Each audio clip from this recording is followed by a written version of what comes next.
성도님들, 올해는 우리 행당동 성서침례교회가 세워진 지 69년째 되는 해입니다. 내년이면 우리 교회는 70주년을 맞이합니다.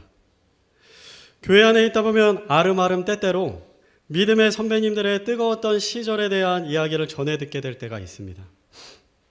호스피스 병동을 찾아다니며 홀로 복음을 전하셨다고 하는 한 부형님의 이야기, 출퇴근 시간에 지하철역에서 홀로 전도지를 나눠주셨다고 하는 한 자매님의 이야기, 버스 안에서 홀로 복음을 외쳤던 한 형제님의 이야기, 아파서 입원한 병원에서 입원실 환자 모두를 구령하셨다던 한 자매님의 이야기, 믿지 않는 가족 한 명 한 명에게 찾아가 복음을 전하여서 온 가족을 한 명도 빠짐없이 다 구령하셨다고 하는 형제님의 이야기, 외국인 노동자 공장을 퇴근 시간에 매일 찾아가 복음을 전하셨다고 하는 한 자매님의 이야기, 이런 이야기를 들을 때마다 참 가슴이 뜨거워집니다.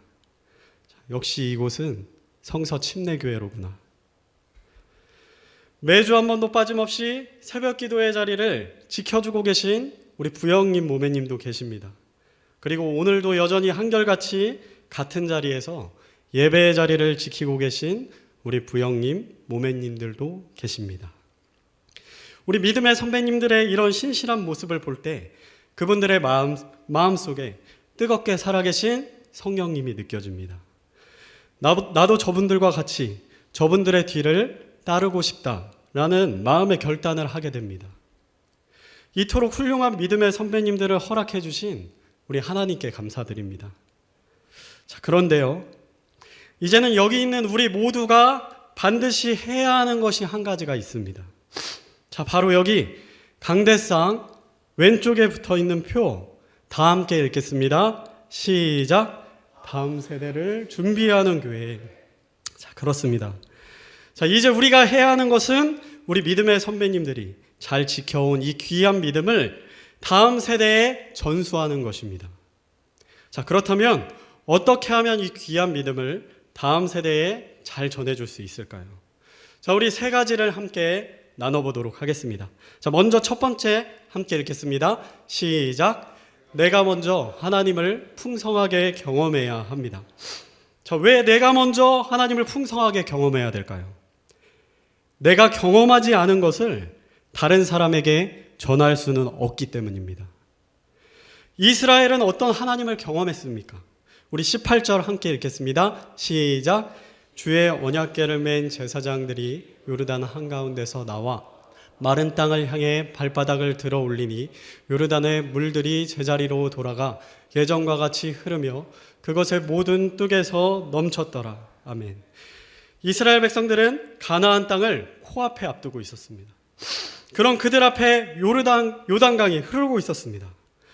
요단강 맞은편으로 그들이 가야 할 땅이 아주 가깝게 보였습니다.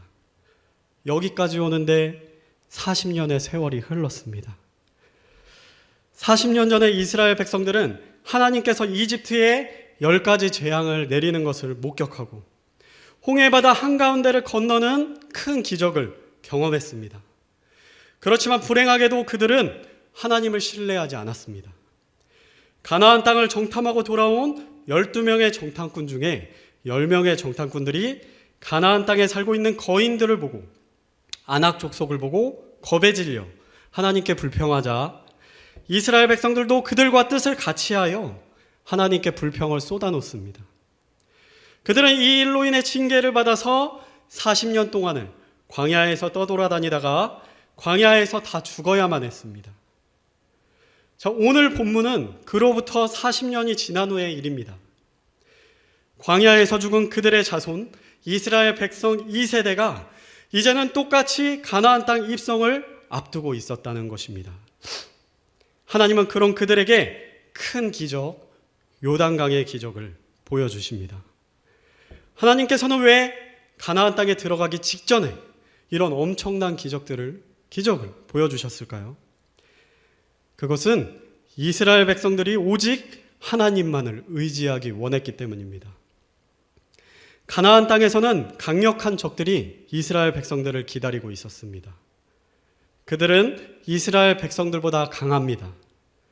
이스라엘 백성들이 결코 이길 수 있는 적들이 아니에요. 그들을 이길 수 있는 방법은 오직 한 가지입니다. 하나님을 앞장 세우는 것뿐이었습니다.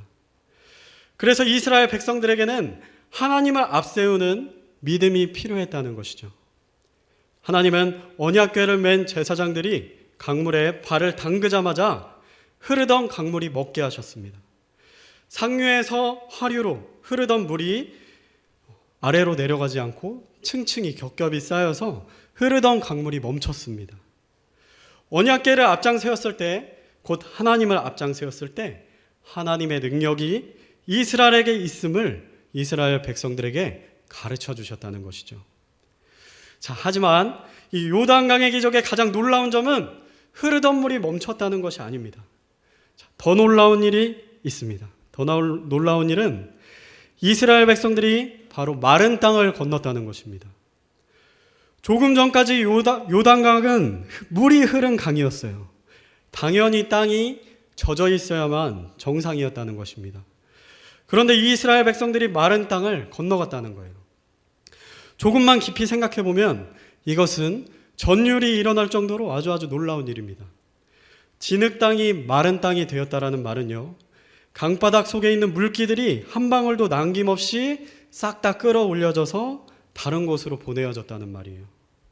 그래야 마른 땅이 되는 것입니다. 물론 요단강은 잘 아시는 것처럼 강폭이 넓은 강이 아닙니다. 하지만 조금이라도 강바닥에 물기가 남아 있었다면 이스라엘 백성들은 요단강을 건너는데 실패했을 것입니다. 짐을 잔뜩 실은 수레의 바퀴가 진흙에 빠져서 강바닥 한가운데서 꼼짝도 할 수 없었을 거예요. 수많은 어린이, 노인, 동물들도 강을 건너기 힘들었을 것입니다.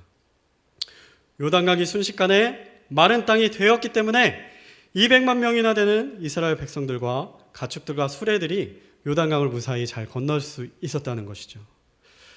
순식간에 강바닥에 있는 물기까지 싹 마른 이 요단강을 건너고 있는 이스라엘 백성들의 기분이 어땠을까요? 그들의 마음은 하나님의 크고 놀라우심으로 가득 찼을 것입니다. 그들은 이 놀라운 이야기를 가나안 땅에 들어간 이후에도 입에 침이 마르도록 서로 계속해서 이야기했을 것입니다. 아무리 얘기해도 지겹지 않은 이야기, 그들이 이 얘기를 계속할 수 있는 이유는 그들 모두가 살아계신 하나님을 생생하게 경험했기 때문이에요. 성도님들, 그런 것입니다. 내가 먼저 하나님을 경험하지 않는다면, 경험하지 못한다면 다른 사람에게 결코 하나님을 전할 수 없다는 것입니다. 성도님들, 살아계신 하나님을 생생하게 경험하기 원하시나요? 한 분만 원하고 계십니다. 다시 한번 묻겠습니다. 살아계신 하나님을 생생하게 경험하기 원하시나요? 아멘, 그렇습니다. 우리 모두는 하나님을 생생하게 경험하기 원합니다. 자, 그렇다면 하나님을 경험하기 위해서는 어떻게 해야 될까요? 하나님을 경험하기 위해서 가장 중요한 것은 하나님을 경험할 수 있는 자리에 내가 있어야 된다는 것입니다. 강원랜드 도박장에 가서 하나님 잭팟이 터지게 해주세요. 간절히 기도했는데 진짜 잭팟이 터졌어요. 인생 역전했습니다. 다음 날부터 회사를 그만뒀습니다. 여러분, 이것은 하나님을 경험한 것이 아닙니다. 우리는 로또에 당첨된 수많은 사람들이 결국에는 로또 당첨금을 허랑방탕하게 다 써버리고 로또 당첨되기 이전보다 훨씬 더 비참한 그런 삶을 살게 됐다는 이야기를 어렵지 않게 들을 수 있습니다. 쉽게 번 돈 쉽게 써버리는 것이죠. 누가 봐도 하나님이 기뻐하지 않은 곳에서 일이 잠깐 잘 된 것이 하나님을 경험한 것이 아니라는 것입니다. 그가 하나님을 떠나서 살아간다면 일이 잘 되든 일이 잘 되지 않던 그것을 떠나서 그의 마음은 점점 행복과 거리가 멀어지는 삶을 살게 된다는 것입니다. 그가 참된 행복의 근원이신 하나님을 바라보고 있지 않기 때문입니다. 반대로 하나님을 바라보고 사는 사람은 하나님을 경험합니다. 그가 하나님을 경험할 수 있는 자리에 항상 머물고 있기 때문입니다. 그의 마음이 하나님을 향하고 있기 때문에 자연스럽게 그는 그 자리에 머물게 되는 것입니다. 그는 그의 코에 호흡이 멈추는 그 순간, 그가 이 세상을 떠나갈 때 이렇게 고백하게 될 것입니다. 가장 행복한 삶을 살았다. 후회 없는 삶을 살았다. 돈이 많고 풍족한 것을 말하는 것이 아닙니다. 이 땅에서 누려왔던 모든 것을 단 하나 더 가져갈 수 없게 되는 그 순간, 내가 누려왔던 모든 것들이 아무것도 아닌 것처럼 느껴지게 되는 그 순간, 그 순간에 가장 행복한 삶을 살았다 라고 고백할 수 있게 된다는 것입니다. 자, 왜죠? 하나님께서 그의 모든 일을 기억하고 계시기 때문입니다. 성도님들, 행복하게 삶을 살기 원하신다면 하나님을 풍성하게 경험할 수 있는 자리에 항상 머물러 계시기 바랍니다. 하나님을 풍성하게 경험할 수 있는 곳은 어디입니까? 자, 먼저 예수님이 친히 세우신 기관, 교회를 소중히 여기시기 바랍니다. 신약 성경 우리 사도행전을 잘 살펴보면 하나님이 한 교회의 성도에게 한 지역 교회를 섬기게 하셨다는 것을 알 수 있습니다. 이 교회, 저 교회, 여러 교회를 섬기라고 하시지 않았다는 거예요. 요즘은 유명한 목사님이 저 교회에서 계신다, 설교를 아주 잘하신다라고 하면 너무나 쉽게 교회를 옮겨버립니다. 하지만 그것은 하나님의 뜻이 아닙니다. 하나님이 성도님들께 주신 교회, 지역교회, 여러분들이 구원받고 침례받은 교회를 더욱 소중히 여기시기 바랍니다. 여러분들께 허락해 주신 목자인 담임 목사님을 소중히 여기시고, 여러분에게 허락해 주신 여러분의 지역교회를 마음을 다해서 섬길 때 하나님께서 여러분의 믿음을 기뻐하시고 여러분의 삶에 복을 주신다는 것입니다. 이 교회가 진리를 외치고 있다면, 이 교회가 복음을 전하고 있다면, 이 교회가 서로 사랑하고 있다면 하나님께서는 우리 교회를 사랑하십니다. 하나님께서 사랑하시는 교회를 함께 섬겨주시기 바랍니다. 우리 교회에서 드려지는 모든 예배들을 더욱 귀하게 여기시고, 우리 교회에서 진행하는 모든 행사들이 있다면 행사가 끝날 때쯤에 겨우 와서 참석하시는 것이 아니라 이제 기대하는 마음을 가지고 미리 오셔서 더욱 적극적으로 참석하시기 바랍니다.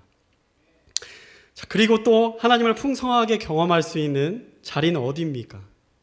헌신의 자리입니다. 헌신의 자리. 나의 은사를 잘 활용할 수 있는 곳에 헌신하시기 바랍니다. 하나님의 몸된 교회를 섬기시기 바랍니다. 예배를 보러 오지 마시고 예배를 드리러 오시기 바랍니다. 말씀만 듣고 마치 서비스를 받고 돌아가는 사람처럼 주일을 보내지 마시고 하나님이 나에게 허락해 주신 주님의 몸된 교회를, 하나님께서 나에게 주신 은사를 잘 활용하셔서 섬기시기 바랍니다. 하나님은 전 세계 피아노 콩쿨 대회 1등이 우리 교회의 성도라고 할지라도 하나님은 그 교회의 그 성도를 우리 교회의 반주자로 사용하지 않습니다. 하나님은 비록 체르니 100가지밖에 피아노를 못 배웠더라도 하나님께 내 시간과 재능을 드리고자 하는 하나님 앞에 헌신된 그 한 사람을 지금도 찾고 계시고 그 한 사람을 하나님께서 사용하시길 원하신다는 것입니다. 그리고 그가 하나님을 경험할 수 있는 자리에 나왔을 때 하나님은 그에게 복을 주시고 하나님을 풍성하게 경험할 수 있게 해주십니다. 사랑하는 성도님들, 우리 아이들이 교회를 소중히 여기는 아이들로 자라기 원하시나요? 한 명만 원하고 계십니다. 우리 아이들이 교회를 소중히 여기는 아이들로 자라기 원하시나요? 네, 아멘. 자, 그렇다면 내가 먼저 주님의 몸된 교회를 소중히 여기는 모습 우리 아이들에게 보여주시기 바랍니다. 하나님의 몸된 교회를 마음을 다해 섬기고 헌신하는 모습을 사랑하는 우리 자녀들에게 보여주시길 바랍니다. 그것이 길갈의 12도를 우리 자녀들에게 보여주시는 것입니다. 자, 믿음을 다음 세대에 전수하기 위해서 또 우리는 어떻게 해야 될까요? 자, 두 번째 함께 읽겠습니다. 시작. 내가 먼저 하나님을 가장 소중히 여겨야 합니다. 아멘.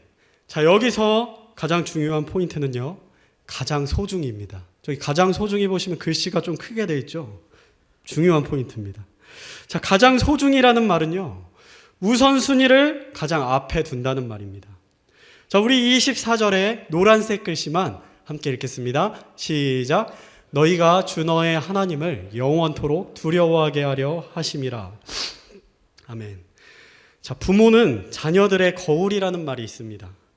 아이들이 무의식 중에 부모를 따라한다는 것이죠. 여기 있는 부모님들은 아마 한 번쯤은 다 경험해 봤을 거예요. 내가 무의식 중에 했던 좋지 못한 말과 행동을 아이들이 똑같이 따라할 때, 그럴 때 어떻습니까? 마음이 쿵 내려앉지 않습니까? 이렇게 우리의 모습을 따라하는 이 스펀지와 같은 우리 아이들은 우리의 신앙의 모습도 따라합니다. 내가 먼저 하나님을 두려워하지 않고 내가 먼저 하나님을 가장 소중히 여기지 않는다면 아이들의 무의식 속에 그 모습이 심겨진다는 것입니다. 우리 부모님은 하나님을 사랑하시는구나. 우리 부모님은 항상 기도하시는구나. 우리 부모님은 무슨 일이 있어도 꼭 예배를 드리시는구나. 우리 부모님은 교회를 잘 섬기시는구나. 우리 부모님은 말씀을 행하려고 항상 노력하시는구나. 아이들은 다 보고 있고 그 모습들이 아이들의 무의식에 새겨지고 있다는 것입니다. 물론 부모의 신앙과 자녀의 신앙은 별개라는 말도 있습니다. 부모의 신앙은 좋지만 자녀는 믿음에서 떠나는 일도 많이 있죠. 하지만 부모는 결과를 생각하지 말고 내가 할 수 있는 최선을 다해서 하나님을 가장 소중히 여기는 모습을 우리 어린 자녀들에게 마땅히 보여줘야 됩니다. 자녀가 믿음에서 떠나기 원하는 부모는 아마 없을 거예요. 자녀가 믿음에서 떠나는 것만큼 속상한 일이 어디 있습니까? 성도님들, 자녀가 믿음 안에서 살아가기를 원한다면 부모된 우리는 마땅히 믿음의 본을 보여야 됩니다. 그런 후에 자녀의 믿음을 놓고 하나님 앞에 기도해야 되는 것이죠. 성도님들, 부모가 자녀에게 줄 수 있는 가장 큰 선물은 무엇인가요? 내 믿음과 행함이 일치하는 모습을 우리 자녀들에게 보여주는 것입니다. 사춘기 시절의 믿음의 2세들이 가장 힘들어하는 것 중에 하나가 교회에서의 부모님과 집에서의 부모님의 모습이 다른 것을 보는 것이라고 합니다. 물론 항상 믿음대로 행하는 것이 쉽지는 않지만 자녀를 사랑한다면 우리는 집에서도 교회 밖에서도 항상 노력해야 된다는 것입니다. 우리 자녀들의 학창시절은 생각보다 길지 않습니다. 산부인과에서 갓 태어난 우리 유나를 안아봤던 것이 어제 같은데 벌써 9살이라고 합니다. 금방 성인이 되어서 저희들의 품을 떠날 것 같은 그런 기분이 듭니다. 믿음대로 살아가는 것 저에게도 물론 쉬운 일이 아니에요. 말씀을 준비하면서 하나님께서 저의 연약한 모습을 조명해 주셨습니다. 회개해야 되겠다는 마음이 들었습니다.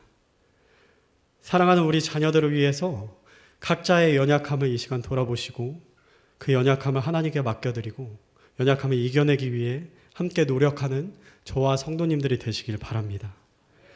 자, 그리고 또 한 가지, 각 가정의 가장이신 형제님들께 권면드립니다. 힘드시더라도 가정예배를 반드시 사수하시기 바랍니다. 일주일에 한 번이라도 반드시 날짜를 정하시고 10분, 15분이라도 가정예배를 꼭 드리시기 바랍니다. 성도님들이 잘 아시는 것처럼 하나님이 세우신 기관은 교회와 가정입니다. 그래서 사탄은 이 두 기관을 가만 놔두질 않습니다. 이 두 기관을 무너뜨리고 싶어서 안달이 나 있다는 거예요. 사탄이 끊임없이 교회와 가정을 공격한다는 것이죠. 교회와 가정이 하나님을 더 잘 섬기고자 한다면 사탄은 더 치열한 공격을 할 것입니다. 오히려 하나님에게 관심이 없다면 공격도 하지 않을 거예요. 하지만 하나님을 더 잘 섬기고자 할 때 사탄은 더 집중적으로 공격한다는 것입니다. 오늘까지 잘 서 있더라도 내일은 무너질 수 있다는 것입니다. 사탄의 이 목적을 잘 안다면 우리는 우리의 가정을 마땅히 하나님께 맡겨드려야만 합니다. 우리는 연약합니다. 우리의 가정을 지키는 것은 결코 육의 싸움이 아닙니다. 이것은 영의 싸움입니다. 오직 가정의 머리 대신 예수님을 앞장 세워야만 우리는 우리의 가정을 지킬 수 있다는 말입니다. 저희 가족도 일주일에 한 번씩 월요일에 가정 예배를 드리고 있습니다. 중간에 계속 바쁜 일정들이 생겨서 한동안 가정 예배를 못 드렸던 그런 기간이 있었는데요. 저와 찬이 사모 모두 가정 예배를 드릴 때와 안 드릴 때 가정의 분위기가 너무나 다르다는 것을 느끼게 됐습니다. 가정 예배를 드리지 않을 때는 이상하게도 계속해서 트러블이 생깁니다. 아무것도 아닌 작은 트러블 하나로 큰 싸움까지 하게 됩니다.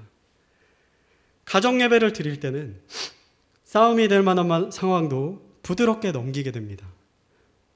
이런 상황을 경험할 때마다 가정의 머리는 정말 예수님이로구나. 다시 한번 깊이 생각하게 됩니다.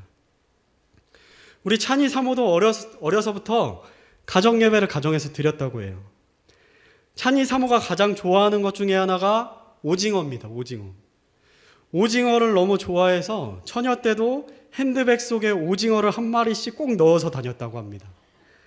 자, 학창 시절에 찬이 사모를 좋아했던 어떤 남학생이 이 사실을 알고 센스 있게 오징어를 선물로 주며 고백을 했다고 합니다. 자, 하지만 불행하게도 찬이 사모는 결국 제가 차지했습니다. 자, 아무튼 찬이 사모가 어려서 가정 예배가 끝나면 꼭 이 오징어를 구워서 온 가족이 둘러앉아 맛있게 오징어를 먹었다고 합니다. 그것이 그렇게 큰 추억으로 남았다고 해요. 자, 우리 형제님들, 가정 예배를 드리시고 예배가 끝나면 아이들과 함께 아이들이 좋아하는 맛있는 간식도 먹고 함께 대화하고 따뜻한 교제를 나누시기 바랍니다. 형제님들의 가정을 하나님께 맡겨드리시기 바랍니다. 우리 아이들이 어려서부터 가정 예배를 드리고 하나님께 가정을 맡겨드린다면 아이들이 커서 결혼하고 가정을 이루어서도 똑같이 어렸을 때 했던 그대로 하나님께 가정 예배를 드리고 하나님께 가정을 맡겨드리는 그런 아름다운 가정을 이루게 될 것입니다. 자, 우리는 이렇게 길갈의 12도를 다음 세대에게 보여줄 수 있는 것입니다. 자, 마지막으로 세 번째, 믿음을 다음 세대에 전수하기 위해서 우리는 또 어떻게 해야 될까요? 우리 세 번째 함께 읽겠습니다. 시작.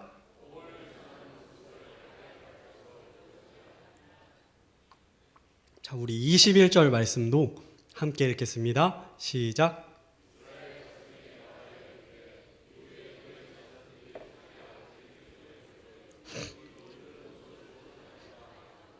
아멘.